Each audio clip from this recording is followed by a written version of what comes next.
అభివృద్ధి పనుల కోసమే ముఖ్యమంత్రి రేవంత్ రెడ్డిని కలిశానని హైదరాబాద్ మేయర్ గద్వాల్ విజయలక్ష్మి అన్నారు. తాను బీఆర్ఎస్ కార్యకర్తగా కేసీఆర్ నాయకత్వంలోనే పనిచేస్తానని ఆమె ప్రకటించారు. తాను పార్టీ మారుతాననే ప్రచారంలో వాస్తవం లేదని కొట్టిపారేశారు. రాష్ట్రంలో ఎన్నికల కోడ్ వల్ల జనరల్ బాడీ మీటింగ్తో పాటు స్టాండింగ్ కమిటీ ఎన్నికలు వాయిదా పడ్డాయని తెలిపారు. పార్లమెంటు ఎన్నికల కోడ్ వచ్చేలోపుగా జనరల్ బాడీ మీటింగ్లో బడ్జెట్ ప్రవేశపెడతామని ఆమె వెల్లడించారు. ఈ విషయంపై ముఖ్యమంత్రి రేవంత్ రెడ్డి సానుకూలంగా స్పందించారని వివరించారు.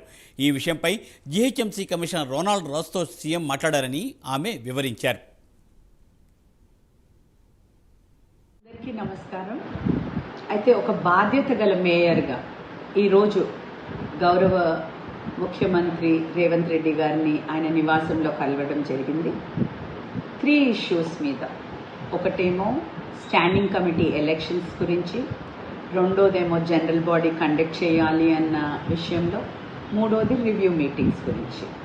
అయితే ఆయన కూడా అవన్నీ విన్నాక చాలా సానుకూలంగా స్పందించారు. మీ అందరికీ కూడా తెలుసు, ఒక standing committee elections every year కూడా జరగాలి. సో నవంబర్ లోపల మా స్టాండింగ్ కమిటీ టెన్యూర్ అయిపోయింది.